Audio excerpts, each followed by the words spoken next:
En manchette ce soir, bilan des accidents inquiétants autour de la rentrée scolaire. Déjà 4 écoliers happés depuis le début des classes. Je te dis, c'est dangereux. Mais moi, comment t'es habitué avec ça, là? Ça fait 8 ans que je fais ça, 10 ans. Une journée mondiale de la prévention du suicide sous le signe de la sensibilisation. Et de futures mesures de francisation pourraient mettre des bâtons dans les roues des entreprises d'ici. C'est sûr que pour les entreprises, c'est comme un nouveau défi. Alors, heureusement, beaucoup d'entreprises ont quand même un petit peu regardé ça d'avance.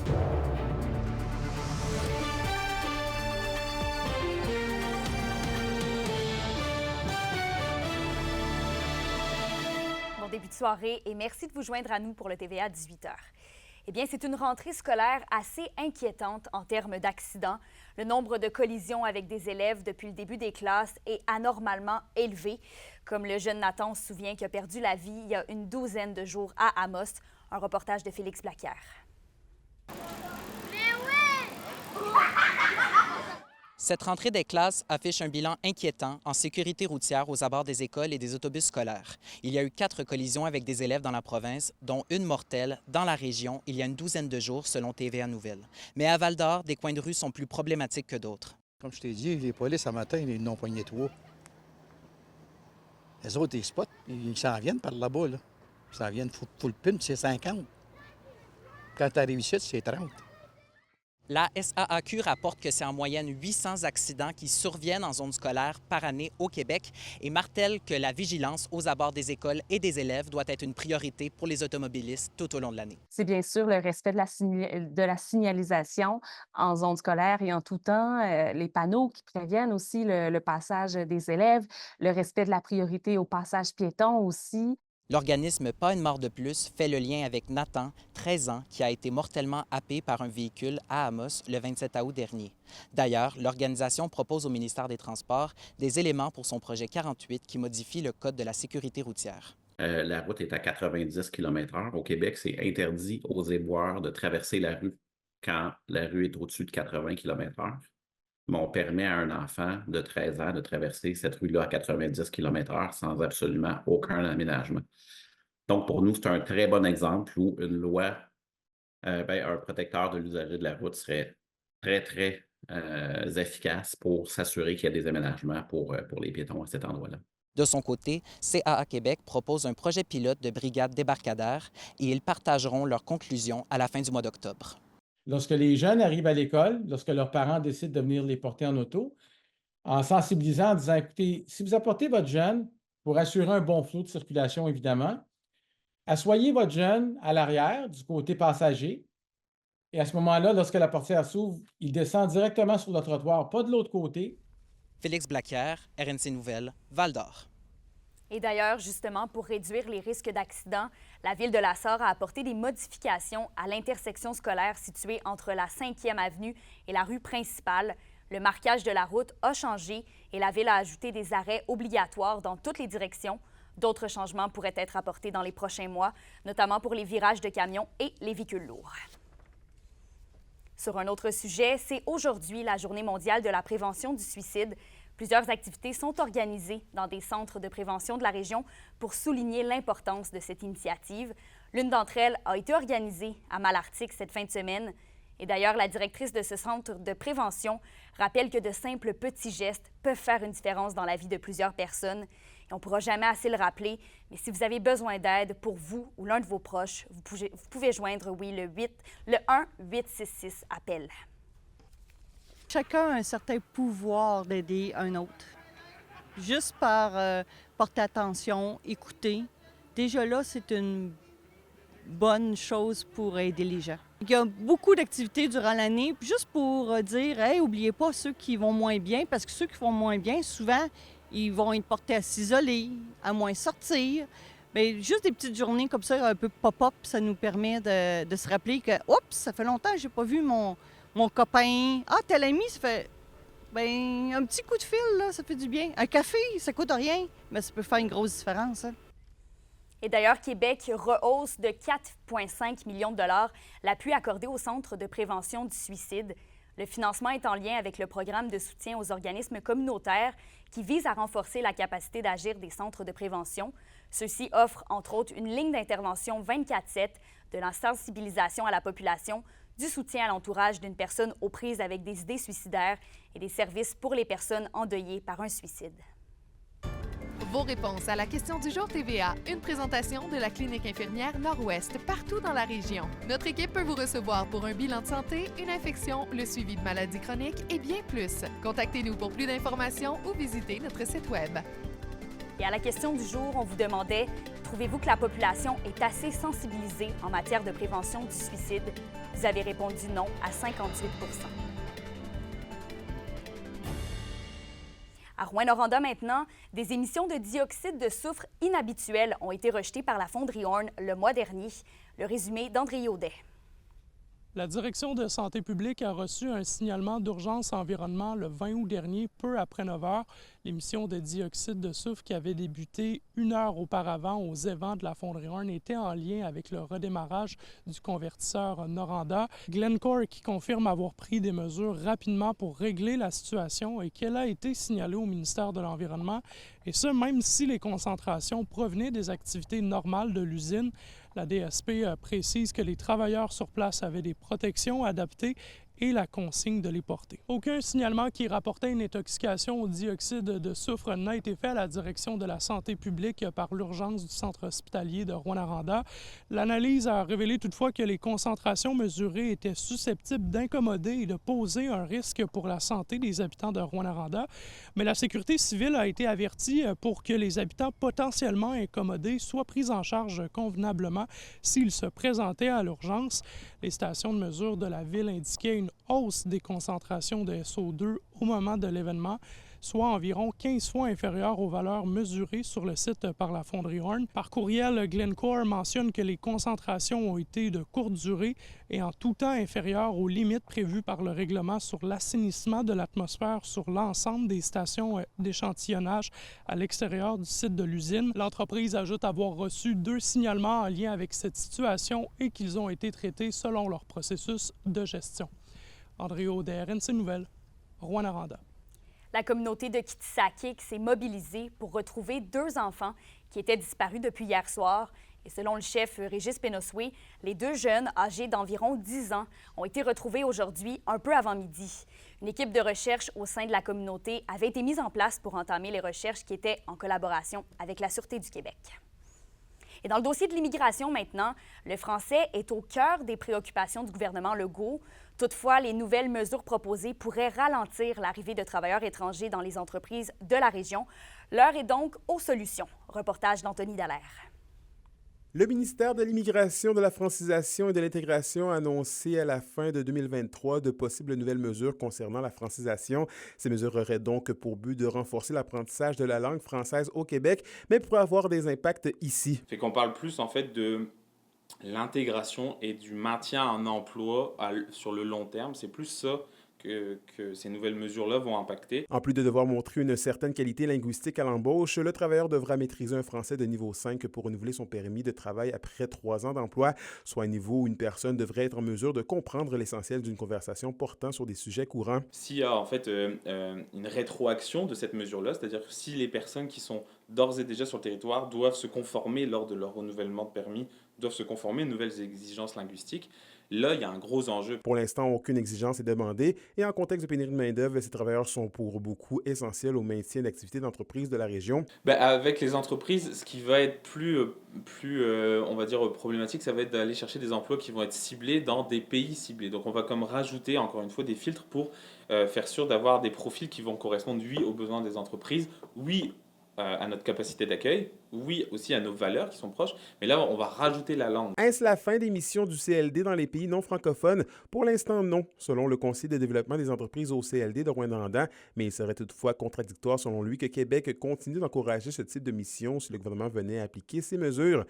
Il se veut rassurant et affirme que le CLD est déjà planché à de nouveaux plans avec les entreprises pour faciliter une transition. Notre stratégie, ça va surtout être d'orienter les entreprises vers des missions de recrutement du ministère de l'Immigration qui vont correspondre, on le sait, aux possibles futures exigences linguistiques. Donc on pense aux missions, par exemple les Journées Québec-France, au Maroc, où on a des bassins francophones plus intéressants et plus grands aussi, donc plus variés. Anthony Dallaire, RNC Nouvelles, Rouyn-Noranda. On va parler de l'industrie forestière maintenant. Alexandre, une grande mobilisation du milieu a eu lieu aujourd'hui à Québec et le président d'Unifor Québec estime que la forêt est en crise. Oui, et selon Daniel Cloutier, il était plus que temps que la voix de l'industrie forestière québécoise se présente devant les portes du ministère. Écoutez, Kimilia, c'est pas compliqué. Il y avait à peu près tout le monde qui était présent sur place. Tous les syndicats y étaient, la Fédération de l'industrie manufacturière, le syndicat des métallos et le syndicat Unifor et plusieurs autres. Ils se sont tous unis afin de dénoncer l'incertitude qui plane présentement sur l'industrie forestière du Québec. Et après tout, ici en Abitibi-Témiscamingue, on est aux premières loges de voir les effets de cette incertitude. Dans les derniers mois, il y a plusieurs usines, des scieries qui ont fermé. Et là, vous rajoutez à ça les feux de forêt, vous rajoutez à ça l'augmentation des coûts d'approvisionnement et maintenant aussi, l'industrie forestière doit composer avec le nouveau décret fédéral pour la protection du caribou. Un décret en apparence banal, mais qui va certainement réduire la superficie de possibilités forestières de l'industrie forestière du Québec. Et donc, ça, c'était la goutte de trop. Ils se sont tous réunis et pour Daniel Cloutier, le directeur québécois du syndicat Unifor, c'est plus que jamais le temps d'avoir une vision claire de la protection de la forêt au Québec et de l'utilisation qu'on fait de la forêt ici au Québec. Je vous laisse l'écouter. En ce moment, on se fait dire que la priorité, c'est la loi sur les mines. Fait que moi, je n'ai pas d'objection à ce que le gouvernement travaille sur les mines. Maintenant, il me semble, à mon esprit, qu'un gouvernement, c'est supposé être capable de marcher et de manger de la gomme en même temps. Donc, de s'attaquer à plusieurs enjeux en même temps. Et l'enjeu de la forêt mérite qu'on s'attaque. Personne ne sait où on s'en va. Peut-être qu'il y a des gens derrière des portes closes, notamment les grands industriels qui sont en train de débattre des questions de garantie d'approvisionnement en ce moment. Personne n'est au courant de ce qu'il fait là.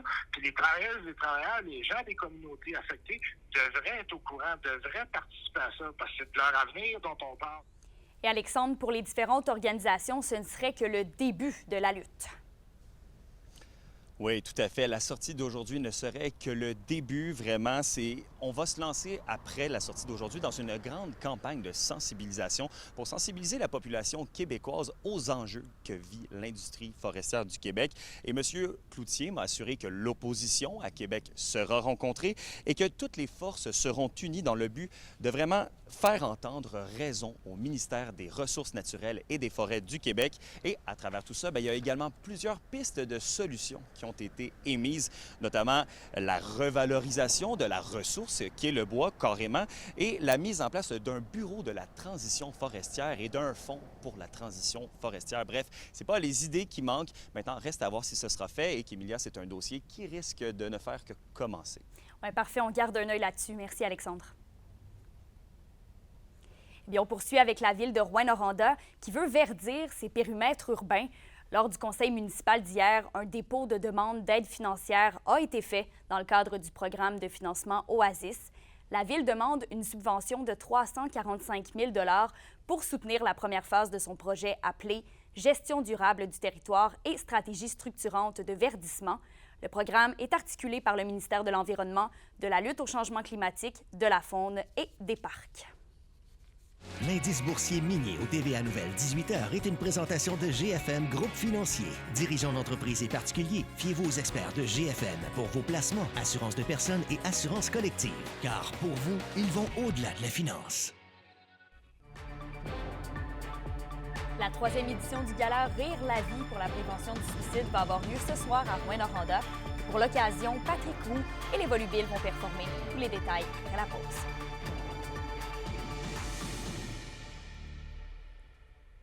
Les SADC de l'Abitibi-Témiscamingue et du nord du Québec vous présentent la bonne nouvelle économique TVA. Avec des investissements de plus de 92 millions de dollars, les sociétés d'aide au développement des collectivités ont fait une réelle différence pour plus de 10 000 entreprises au cours de la dernière année financière, en plus de soutenir 1883 projets collectifs. En Abitibi-Témiscamingue et dans le nord du Québec, ce sont tout près de 8 millions de dollars qui ont été investis auprès de 234 entreprises. Les SADC, partenaires de l'économie de la région. Après le succès d'Ossisco en lumière à la mi-août à Rouyn-Noranda, l'action est de retour sur les berges alors que l'Esplanade accueille de nouvelles activités dans les semaines à venir. Yvon Moreau vous les présente. Le mois d'août aura été fébrile en rythme et en mouvement aux abords du lac Ossisco, avec notamment la présence de la vedette internationale Bryan Adams. Septembre n'aura eu qu'un court répit, car les amateurs de spectacle auront droit à de nombreuses activités sur l'une des esplanades dès le week-end du 20 septembre. C'est conjoint avec le collectif Territoire et la ville de Rouyn-Noranda. Puis l'objectif, c'est de mettre en valeur des lieux là, autour du lac Ossisco qui ont été identifiés comme des lieux qui avaient besoin d'amour. Ce spot-là, je le connaissais même pas, fait que je suis vraiment contente de voir qu'ils veulent faire de quoi de nouveau. Je pense que ça va juste faire du bien de voir des gens sortir dehors pour faire des activités. Il était temps qu'on fasse ça. Je trouve qu'on n'en fait pas assez dehors, en plus. Une programmation d'activités réalisée dans le cadre du laboratoire d'espace public qui doit mettre en valeur les places situées aux abords du lac Ossisco. On a décidé d'inviter là, justement des organismes culturels à venir présenter des activités, des projets qu'eux, ils réalisent. Puis, durant ces activités-là, nous, le collectif Territoire, ce qu'on va faire, c'est qu'on va venir sonder la population sur les idées qu'il y aurait avec le lieu ici, le lieu l'Esplanade, nous dire, dans le fond, qu'est-ce qu'ils imagineraient qu'ils pourraient avoir. En ce moment, derrière moi, le lieu, il est vide, mais il y a toutes sortes de possibilités d'aménagement qu'on peut y faire. Oui, totalement gratuit. C'est ouvert à tous. Il y a aussi possibilité d'amener genre une petite consommation sur place aussi. Fait que c'est ça, de juste venir en grand nombre, de participer, de danser, de partager. Autre événement à surveiller du collectif Territoire pour la protection du lac Ossisco, c'est un nouveau défi qui s'en vient en janvier 2025. Des gens d'ailleurs, mais surtout d'ici, participeront au Aqua Hacking Québec. C'est à voir. Yvon Moreau, RNC Nouvelles, Rouyn-Noranda. La chronique culturelle vous est présentée par Bruno et Jasmin Leclerc, denturologistes. Des cliniques à la fine pointe de la technologie pour vous servir à La Sarre et à Amos. Justine, on en parlait un petit peu plus tôt de cette journée de la prévention du suicide. Et justement, pour l'occasion, le gala Rire la vie présente sa 3e édition ce soir à Rouyn-Noranda. C'est à 20h que ça va se dérouler juste derrière moi à l'Agora des Arts à Rouyn-Noranda. C'est les Volubiles et Patrick Groux qui vont vous faire rire et vous faire passer un super beau moment ce soir. Cet événement fête aussi les 40 ans du Centre de prévention du suicide de Rouyn-Noranda. C'est pas rien 40 ans, ça se fête en grand et on le sait, il n'y a rien de mieux que le rire pour se faire du bien puis surtout pour se changer les idées. Bien, aujourd'hui, on est le 10 septembre. C'est la Journée mondiale de la prévention du suicide. Et la prévention, pour nous, c'est pas juste aider les gens qui vont pas bien à les garder en vie. C'est même en avant de tout ça. Puis pour le faire, bien, il faut dire non au suicide puis dire « je cultive la vie avec nous ». De rire tout le monde ensemble, c'est merveilleux. Le rire, c'est une émotion qui ne peut pas venir avec la peine, la tristesse ou la colère. Donc, c'est positif. Fait que ce qu'on veut, c'est rire tout le monde ensemble. Bien, ça fait 40 ans qu'on est intégré dans la communauté de Rouyn-Noranda. Ça fait 40 ans qu'on dit que la vie, c'est important. C'est ce qu'on veut continuer de souligner. Puis ce soir, on va avoir une invitée spéciale qu'on va présenter aux gens. Il s'appelle Jean-Jazz. Il est en forme de loup et c'est une mascotte. Comme je vous l'ai mentionné plus tôt, ce soir dans le gala Rire la vie, c'est Patrick Groux qui va nous donner des fous rires. Il va nous présenter un mélange de plusieurs de ses anciens spectacles, mais aussi du matériel plus récent. Alors, ça va être super intéressant à voir ce soir. Et en plus, la cause de la santé mentale est super importante pour Patrick Groux. Et surtout, il a hâte de revenir faire un tour en Abitibi-Témiscamingue. Bien, ça va être un ramassis de plein d'affaires. Moi, j'avais arrêté ma tournée, puis il y avait encore de la demande. Puis finalement, j'ai dit, peut-être je vais en faire un ou deux, puis tout ça. Puis finalement, j'en fais peut-être une dizaine, une quinzaine par année encore. Fait que j'ai été obligé de réapprendre à un moment donné, il y a quelques années, mon show au complet. Fait que c'est ça, c'est un show d'humour, une belle soirée. Puis c'est toujours positif de participer à des soirées comme celle-là, parce que le public qui a acheté des billets aussi sent qu'ils peuvent faire une différence, en fait, là. Bien, je pense que c'est une cause qui est très importante, avec beaucoup de gens qui s'impliquent aussi. Quand on fait des spectacles comme ceux-là, il y a des bénévoles, il y a des gens qui travaillent pour la cause depuis très, très, très longtemps. J'ai toujours été sensible aussi à la cause de la santé mentale. Moi-même, j'ai fait une dépression quand j'avais 23 ans. ça m'a frappé. Puis pourtant, je suis tellement quelqu'un de positif. Puis même aujourd'hui, je me dis, je comprends pas ce qui est arrivé. Fait que ça frappe tout le monde à n'importe quel moment. Il reste une vingtaine de billets pour le gala Rire la vie de ce soir à 20h à l'Agora des Arts. N'hésitez pas à venir rire pour une bonne cause. 2 joueurs étoiles des Huskies ont été invités à des camps de recrues de la Ligue nationale. Restez avec nous, on vous dévoile tous les détails après la pause.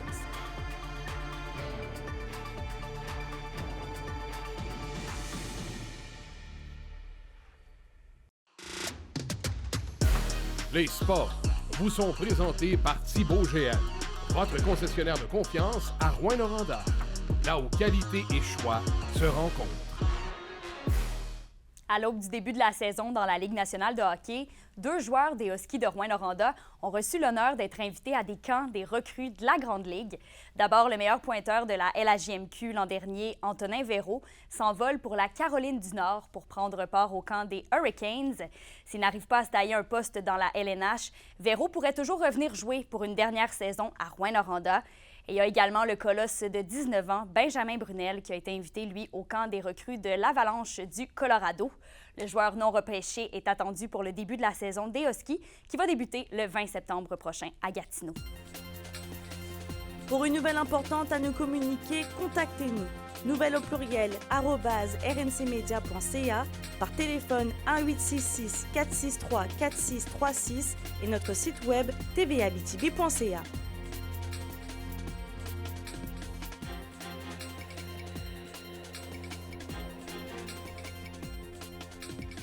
La météo, une présentation de Nicole Auto de la Sarre, la capitale du pick-up. Vous y trouverez toujours le meilleur choix, toujours le meilleur prix. À la météo, Justine, on remercie Mère Nature parce qu'on aura beaucoup de beau temps cette semaine. On est toujours content de prolonger l'été le plus possible pendant le mois de septembre. Et c'est ce qui se passe cette semaine. Ce soir et cette nuit, sur l'ensemble du territoire, ça va être dégagé. On va avoir quelques petites nappes de brouillard qui vont se former au cours de la nuit, par-ci par-là, avec un minimum de 10 degrés. Demain, en Abitibi, ça va être généralement ensoleillé avec un maximum de 24, qui va quand même monter jusqu'à 28 avec l'humidex. Même chose pour le Témiscamingue, sauf qu'on aura un maximum de 25 et un humidex de 30. Un aperçu pour jeudi, partout en région, ça va être ensoleillé avec un maximum de 26. On a des super belles journées qui s'en viennent. C'est le temps de profiter des derniers rayons de l'été. Oui, on va profiter des 2 petites dernières semaines avant la fin de l'été. Merci, Justine. C'est donc ce qui complète le bulletin pour ce soir. Merci d'avoir été avec nous. On se retrouve demain pour le TVA Midi. Bonne soirée.